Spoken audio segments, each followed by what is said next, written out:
Welcome to In Your Business. I'm your host, Reeves Kurtner. Season 2 of In Your Business is presented by Moses Auto Law of Huntington, online at mosesmeansmore.com, and powered by the Huntington Regional Chamber of Commerce and Kindred Communications. Today, we're tackling a topic that's critical for any small business: advertising on a budget. Advertising doesn't have to be expensive.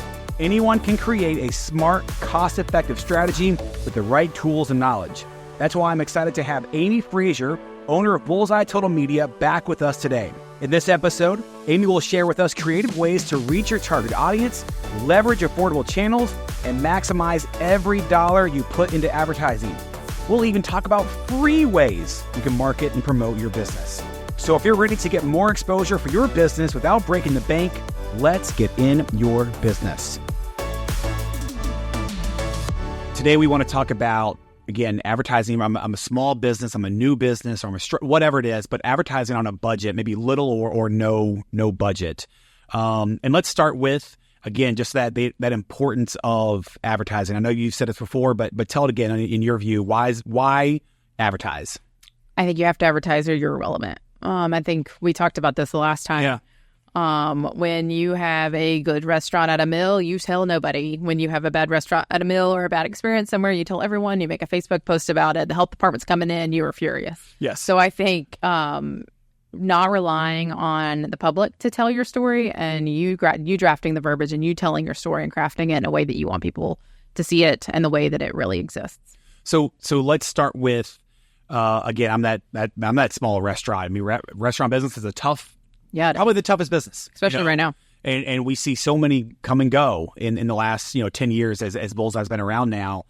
What would you say are some of the misconceptions about advertising on a limited budget, on a small, tight budget? I think people just think it's not effective. Okay. Why do you think that is? I think we have been brainwashed per se to think that you have to have a lot of money to make money. And I mean, yes, you do have to spend money to make money. Yeah, but it's an investment. That's why you say that, right? Absolutely. Yeah. But at the end of the day, there's so many things that you can do that probably would cost you less than $20 a month.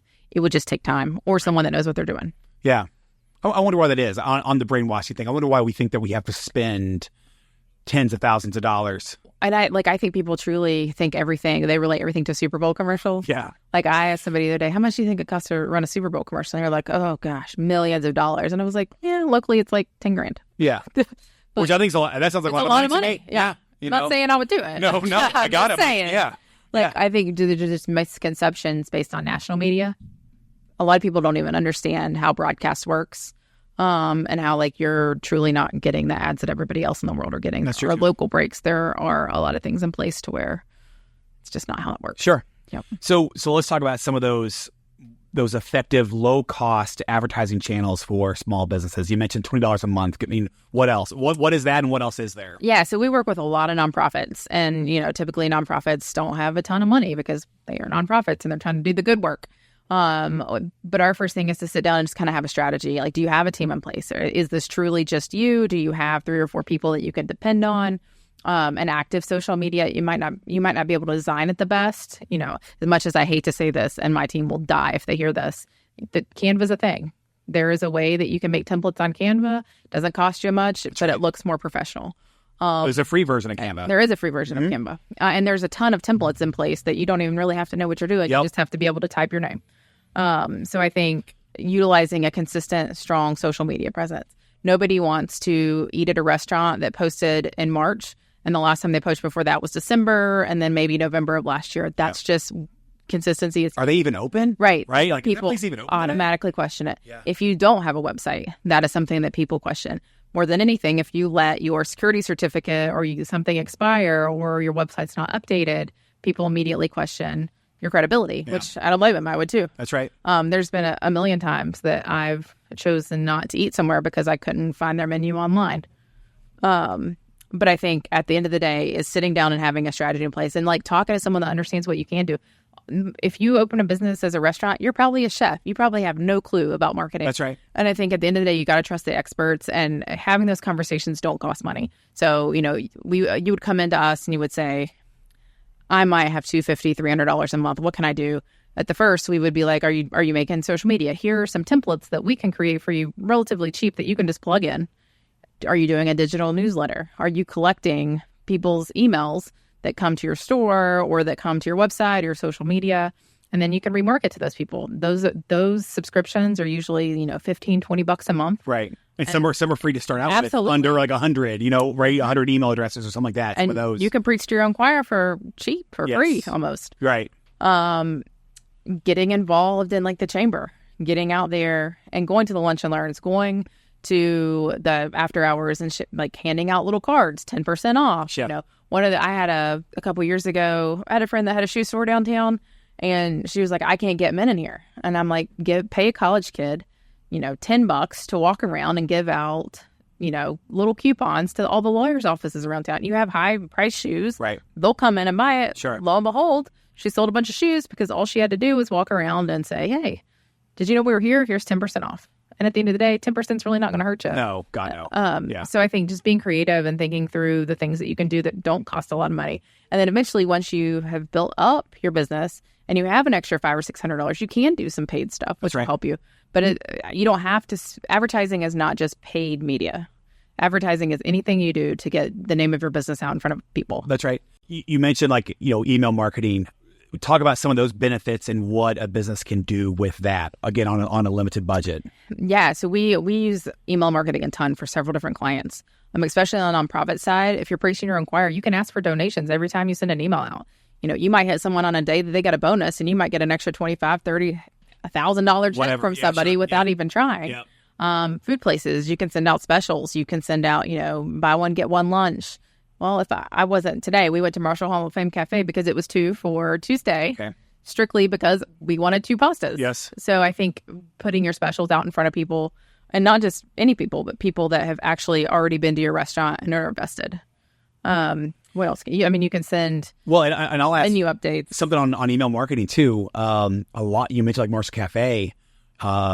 Buddies I know does this as well. I know Marco's does this as well. A lot of these places, like their POS system, have built in. Absolutely. Right. Yeah. Take advantage of those. Oh, yeah. It's like make sure you're using Text clubs. I'll get a message from, hey, Marshall Hall of Fame Cafe, we haven't seen you in a while. Here's your 10%. Take advantage of those. A lot of those you're already paying for those through your POS system. I meal prepped with Buttered Up for 2 months and realized that I just kind of like being a little chunky. But still to this day, every week I get the Buttered Up, hey, it's time to get your order in. And occasionally I think, oh, yeah, okay, I should do it. And I do it. Yeah. I don't do it consistently because that's not who I am as a person. But yeah, it's just being top of mind. And a lot of times people don't realize, like, you can send an email right before lunch. And that's when people are trying to think, where do I want to eat? What do I do? Just being consistent. The people behind me right here, they're in the Kindred Lunch Club, and it is a whole 45-minute a day chat of, well, do you want to go here? No, we had that last week, but yeah, we get them at about 11 a.m. Like, oh, let's do this one today. We call it the kids at our work, and every day that's all you hear about till about 11. And then like today, I walked downstairs and there were 26 Fat Patties boxes. I was like, what do people do? Right.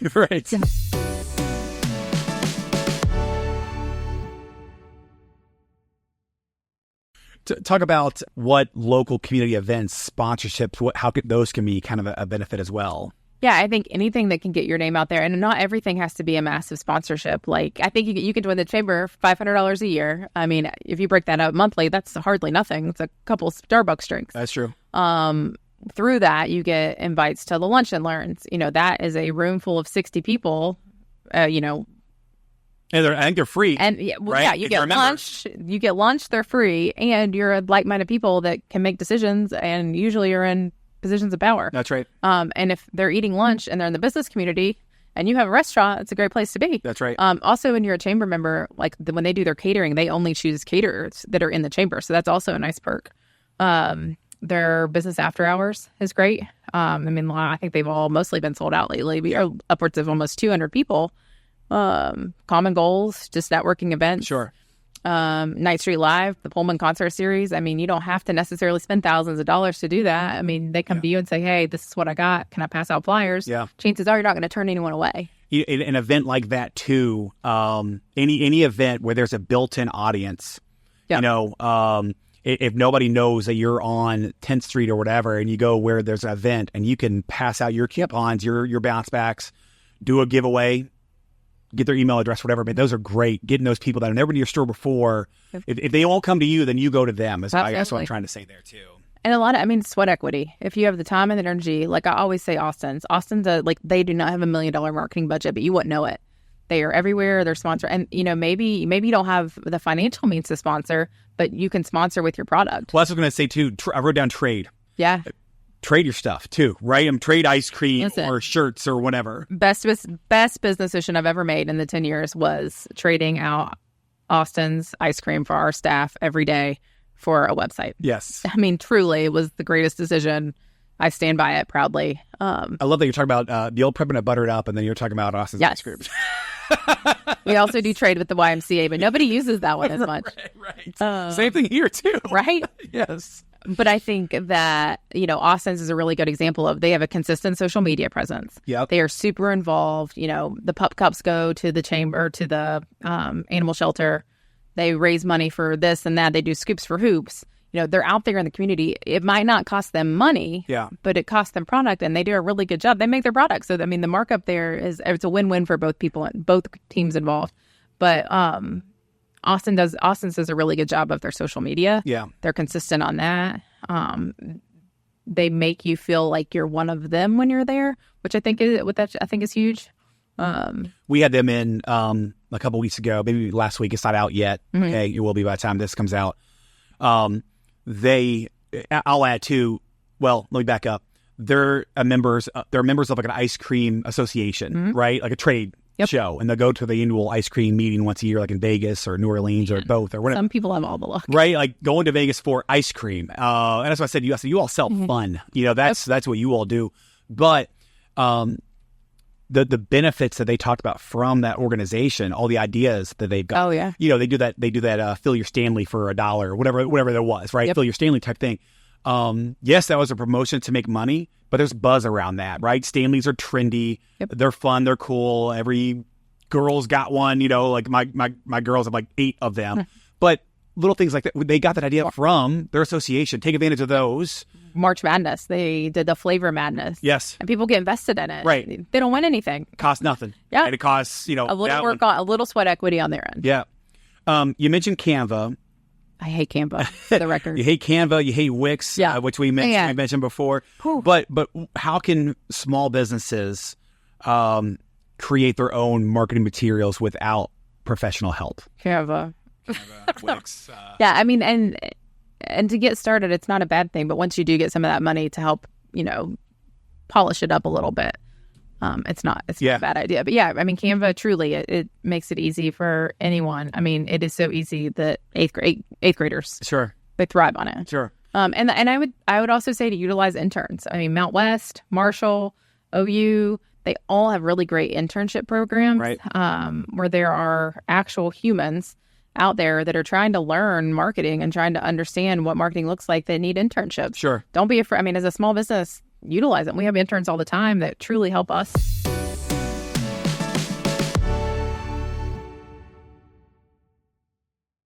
Smartphone cameras and how key those can be, how clutch those can be for a business too. You don't need a $15,000 Nikon whatever type camera. Yeah, the camera on your phone is, I will argue, almost just as good as any other camera that you're going to get.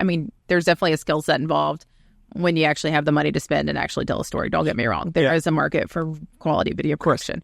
But just getting a message out there is, the editing apps that are available. AI can edit everything for you at this point.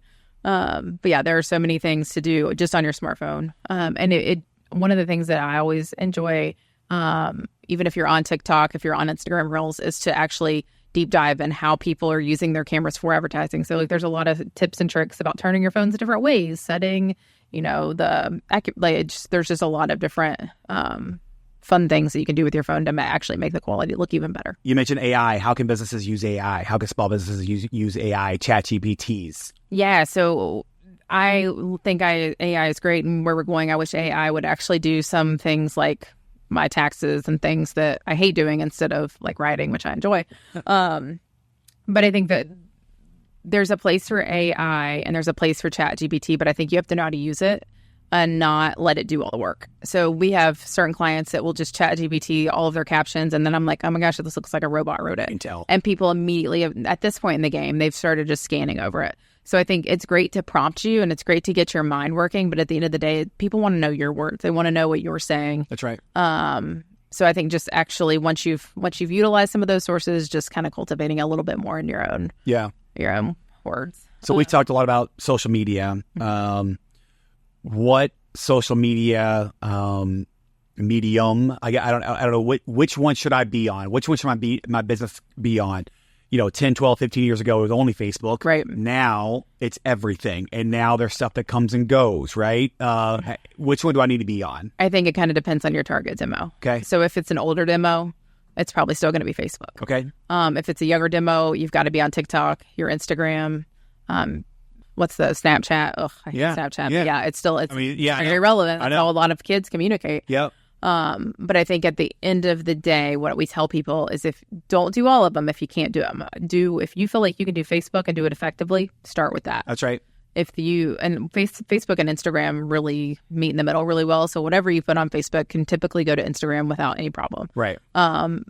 But what you don't want is to get in a situation where you're like, oh, we have TikTok, and then you've posted on TikTok once in 21 years. Going back to your example of like they were on in March, December, that's been it. Yeah. Right. So don't waste your time. Don't try to be everything to everyone. Focus really hard on actually just doing one and doing it well. And then once you get that under your belt and get going, add another. But I do, and TikTok's growing. Like the older people are getting on and thriving. Yeah. And I think that'll continue to change. But yeah, that was your ideal demographic really determines what social media platform you should be on. One thing that can help a business and hurt a business is reviews. Google reviews, Facebook reviews, Yelp, all of them.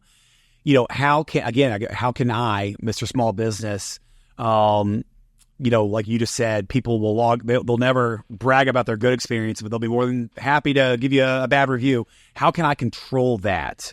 Just a mean person came in, we were off that day, we had a bad day ourselves, and then right. How do we control that? I think there's several things you could do on that. I think at the end of the day, you got to ask for the reviews. A lot of people just don't ask for them. How can you ask for it? So we've done several things with clients. Table tents. You can scan a QR code. It goes straight to the Google review, and people, it's just right there in front of their face. You could do posters at checkout. You can do something at the end of their receipt where you can scan. Also, we encourage doing contests for the people that are doing the reviews. So let's say, if you get so many reviews in a month, we're going to pull 2 gift cards for the customers that did that. But also make it internal for your employees. So if you're a restaurant, you've got 5 or 6 servers, have them ask for reviews if they know that they've done a good job, and whichever server brings in the most reviews, give them an extra day off paid. Something like that. I mean, you come up, be creative. And I think one of the most important things is responding to reviews. If you get a negative review, don't be afraid to write back and be like, hey, I'm sorry, we had a bad day. We work with a client that they've given us a ton of gift cards, and our job is truly just to respond to their negative reviews. Okay. If they get a negative review, we respond and say, hey, man, we screwed up. We're sorry. Let us make this right. What's your address? We send them a $20 gift card. Right. So I think just open, active communication is important. Even admitting you're wrong is important. That's right. What same thing on kind of go back to the social media. Where do I start? Which one do I want good reviews on? I want good reviews on all of them, but there's, like I said, there's Yelp, there's TripAdvisor, there's DoorDash, all that stuff. How do I play that game? If I want to ask, which one do I ask for? If I were going to ask for any, it'd be Google, because I think that helps your search, your SEO side. So the more organic Google reviews you get, the higher you're going to be on the search rankings. Yeah. About a month ago, I did a distillery tour in Lexington, James E. Pepper Distillery. Best bourbon tour I've ever been in my life. It was amazing.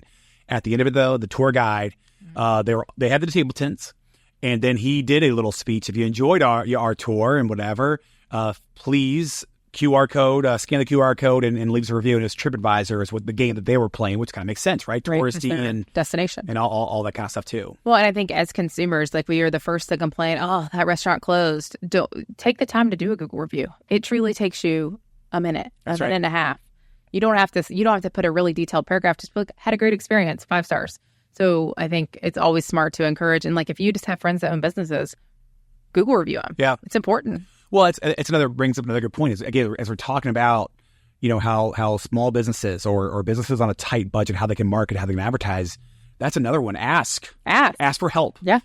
Ask for people to do something for you. Ask for them to come see you. Come see you, share, leave us a review, share our posts, all that kind of stuff. And I get that pride is a real thing. And you don't feel like, I don't want to be on Facebook again being like, please come to my restaurant. But if you don't ask, somebody else is going to. That's right.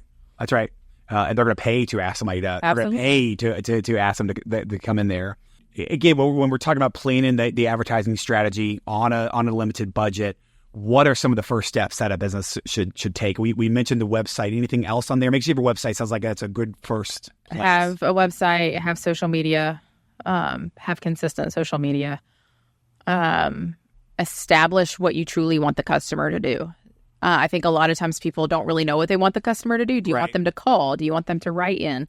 Do you want them to visit you? Do you want them to buy something? So I think establishing like what the buying cycle is with yourself and figuring out, okay, what do I really want? Do I want people to call me? No, I would rather get all of their information so I can plug it into my CRM and reach out to them multiple times. Sure. So I think just kind of establishing how you want that line of communication to go.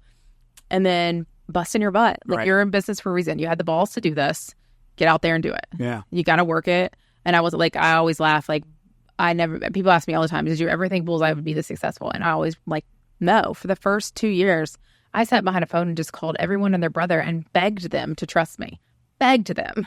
Right. And that's how life works. Yeah. You've got to bust your butt, but eventually it pays off. Yeah. It might not be tomorrow and it might not be next month or next year, but eventually it pays off. Well, and like you said, no one's going to just call you. Like no one's going to walk. You got to invite them in. Absolutely. No matter what you're doing, whatever you're selling, and all that. Any other final tips, advice? Again, small businesses, tight budgets, looking to maximize their advertising efforts. At the end of the day, don't be afraid to have that conversation. I think I always go back to that. Seek out somebody that knows what they're doing. Yeah. Don't necessarily seek out your friend from high school who thinks they know what they're doing. Right.